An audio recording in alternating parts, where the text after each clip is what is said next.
I'm looking forward to casting this one for you. Hello, it's Gbeto. Now, I saw White Phosphor and I saw his whole dingity dang doo doo dee da boop boop siege tower thing, and I think that's really fun. I have realized a couple things though about myself while watching that T90 video, and that is that I am terrible with Siege Tower slash Ram Micro, but it is definitely abusable to a certain extent. In addition, I realized that Gbeto are just crazy broken. So let me run through the build order for you here, and then we'll go over all of the little knick-knack dook-dax-dooks that you can do in order to make your opponent's life miserable. So I start off with 7 onto the food stuff because food stuff is the good stuff. We're pushing in deer as well because that will allow us to go for a 23 pop and up. 3 onto wood, and then we're just gonna go food, because it's good, because it's good, just as food. Additionally, we're going to construct a house before we construct our mill, because not getting housed is relatively chill. Oh wow, I can see the ELOs over here. That is really cool. I've been messing around with Capture Age a little bit more and seeing all the things that I can do with it. If you guys want to see a video on Capture Age, I know some of you maybe don't even use it or don't even care, but I think it's a very nice program that we have access to. So maybe I will do. In general, if you want to see more Capture Age casts and build orders, it takes a lot more time for me to cast, but I happily do it if you like it. So if you do like it, please click the like button and subscribe. It really means a lot to me, and it pushes me to make better content for you. We also have a subscriber goal of 5,000 by the end of the year, and I know with your help, we can reach that. Man, I hate doing stuff like that, but at the same time, I do want to grow, and I do want to better myself as a content creator. So sorry for that interruption. I know you might be a hater. We have now reached the 23 poppers, and we're going to droppers down a mining camp as well as picking up loom. I don't know how that woman survived, but she did. I'm happy to have her.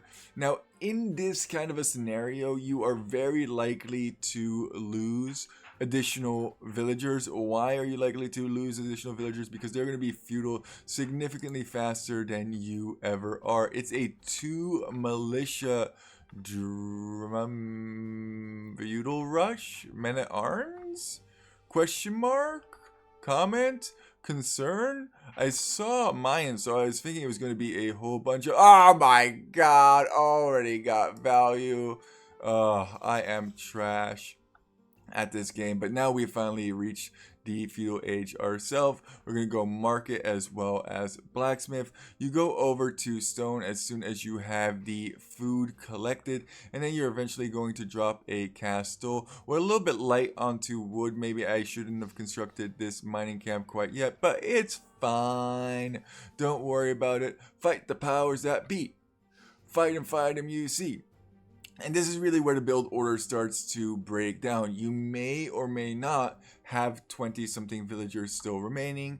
May or may not. Why? Because you might lose villagers somewhere along the way. It's fine. Just send everybody to gold. Construct houses when necessary. I think if you're up against archers, you're going to want to opt to make the siege workshop faster, whereas if you're up against scouts, you're probably going to want to go for Gbeto much heavier. That way you can snipe the scouts and all that good stuff. What's going on over here? Oh yeah, we're getting absolutely murked. It's fine. We have enough stuff for castle. Losing another villager, that was good actually, because we were housed, and now we're just going to drop down that castle with everybody while getting fired upon by archers. Run, woman, run! Oh god. Oh god. It's kind of funny, this strategy. Why is it kind of funny? Because initially you're getting absolutely creamed by your opponent, and now you have, oh, F. Oh, that's terrible. That's horrifying. That is 3 units just run into oblivion for nothing.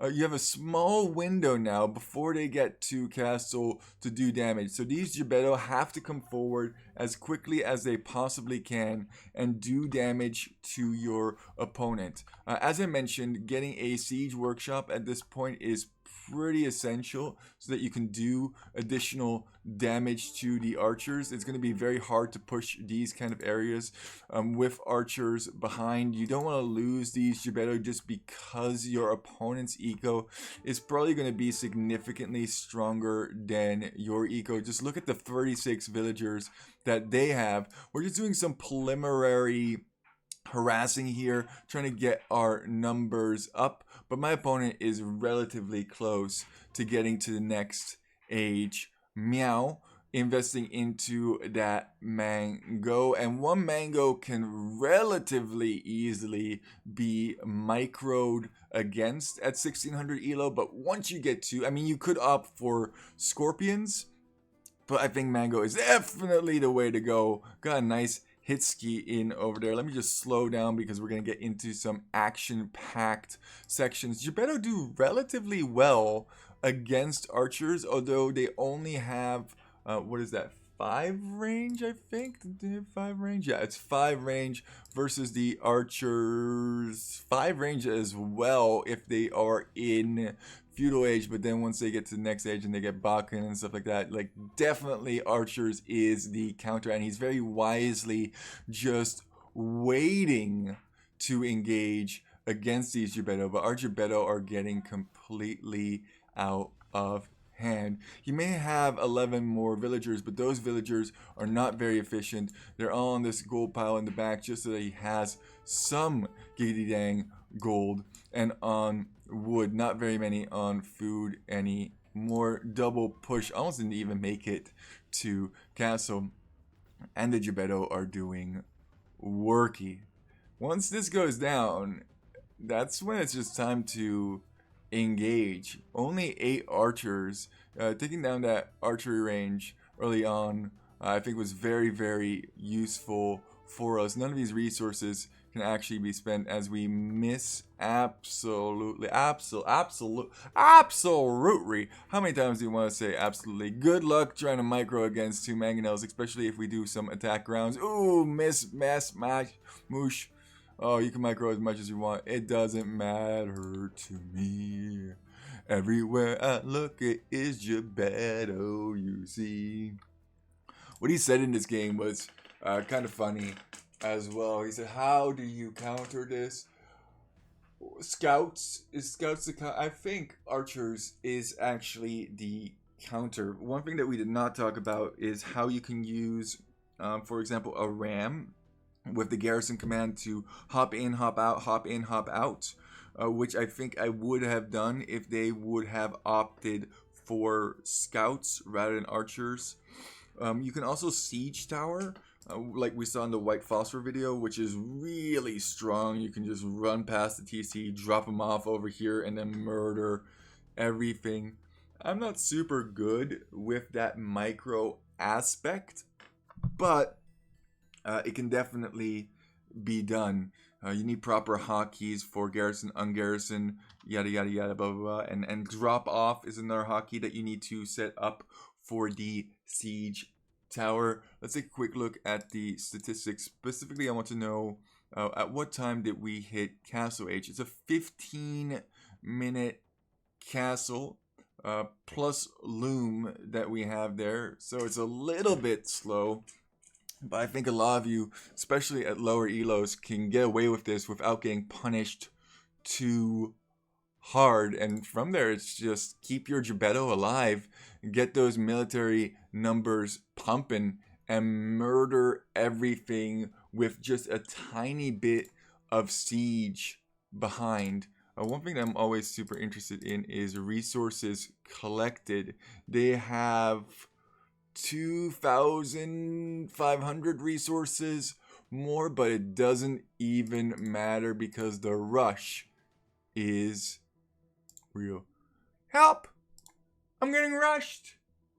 And with that, don't let your memes just be dreams. Poop Lord, out.